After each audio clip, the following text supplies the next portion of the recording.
Hey there, how's it going? I wanted to talk with you a little bit today about revolutionary aromatherapy and what that actually is. Welcome to Revolutionary Aromatherapy 101. It's an alternative aromatherapy where I show you how to use essential oils for system relief, not just symptom relief. The common mindset is to go for the problem, and I've discovered that addressing the system, it's a really great thing because if you use essential oils for digestion, say, the nice thing about it is it's not like taking a medication for digestive issues. They actually support digestive issues as well as support the improvement of digestion, which is critical for hormonal and immune health. Essential oils are signaling molecules. That means they can influence cellular activity. They do not nourish the cells. They modify they modify the way the cells operate. That said, it works well to pair essential oils with nutrition. Intentionally pair it with nutrition, because at that point you are now influencing a systemic shift to an anti-inflammatory system as opposed to a pro-inflammatory system.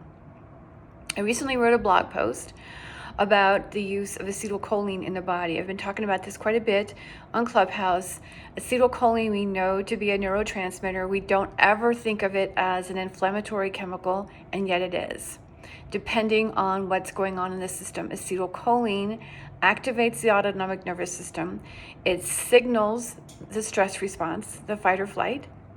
It also signals rest and digest. So therefore you have both pro and anti-inflammatory activity happening just with a neurotransmitter in our body. It's not even the toxins that we talk about in the environment.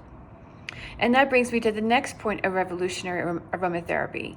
Your body is at war with the environment. Maybe it's your physical surroundings, maybe it's the air that you breathe. We live in a chemical world. It's not the same thing. Our human bodies are not the same as they were thousands of years ago. They're not even the same as they were hundreds of years ago.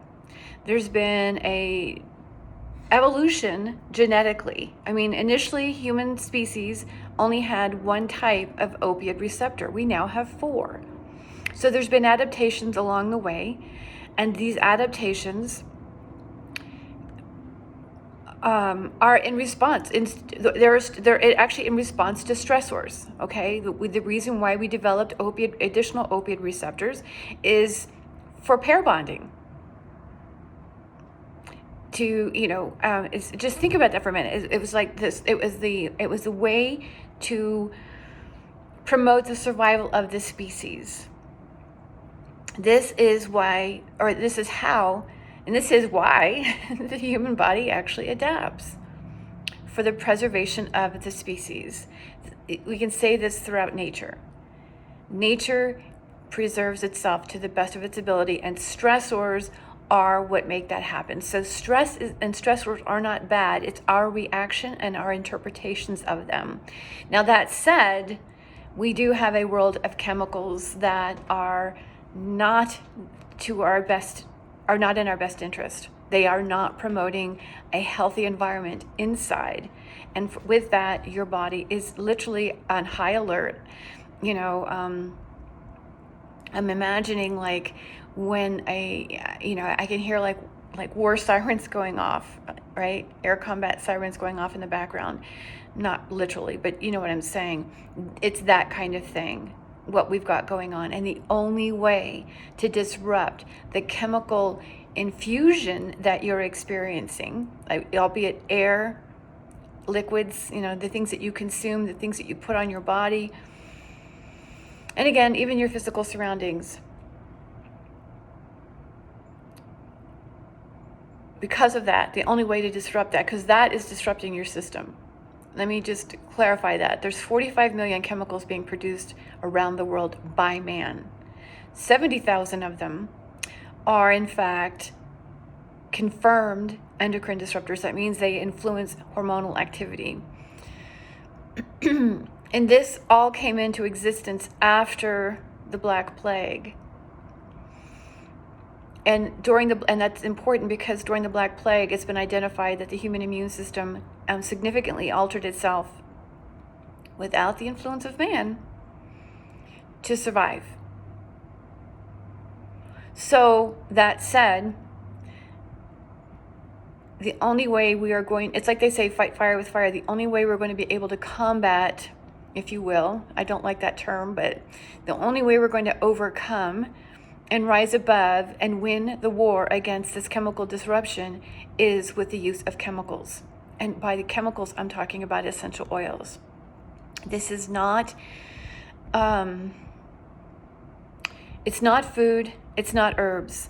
Food and herbs have, they have different nutrients in them that when paired with the oils have magnificent impact on the way the body responds. But there again, this is the reason why I am such an advocate for the use of essential oils on a daily basis. I was mentioning this morning in Clubhouse that I think like 25 years ago, I was in a holistic nutrition program, and we were being taught that as you age, you lose digestive enzymes. And so with an aromatherapy practice, I was really, really advocating for the use of digestive enzymes, but I thought, well, this is bizarre. How could we lose these? And so it's been an ongoing adventure, if you will, of like really looking into this. And only within the last 15 years, to be truthful, have they, meaning scientists, been able to really begin to hone in on the digestive system and really what's going on. And that said, the intrinsic factor, for instance, gastric intrinsic factor, which is necessary for transporting B12 into the system, is an enzyme. It's a digestive enzyme, and people can have low doses or low amounts of it, and other digestive enzymes. But they also know how plant constituents, there's very specific chemicals. Let me back up a minute. They actually understand that this is regulated by the hormonal system. They understand this. We're not being informed of this. And they also understand what plant constituents specifically found in essential oils will influence acetylcholine activity, both pro-inflammatory and anti-inflammatory.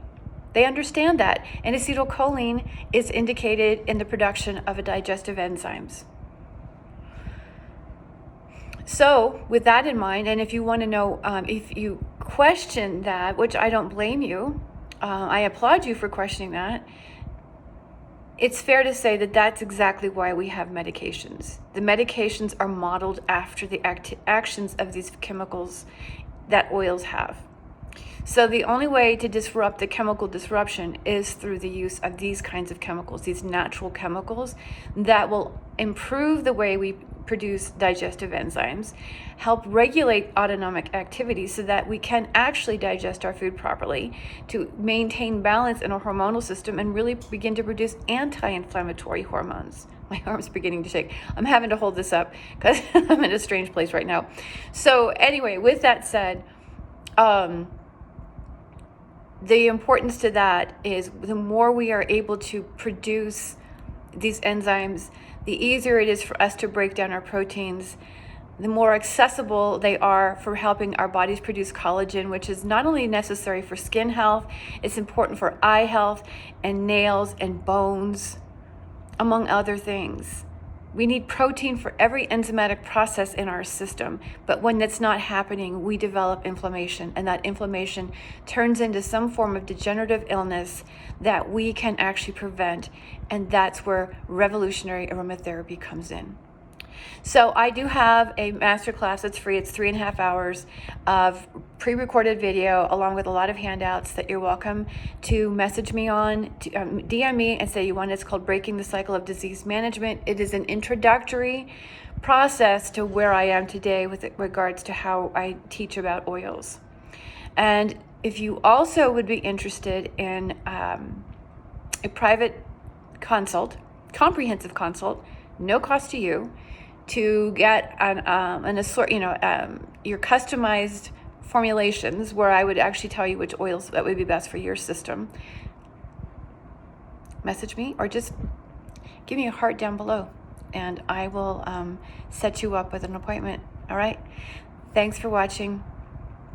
And yeah, thank you. I'll see you soon.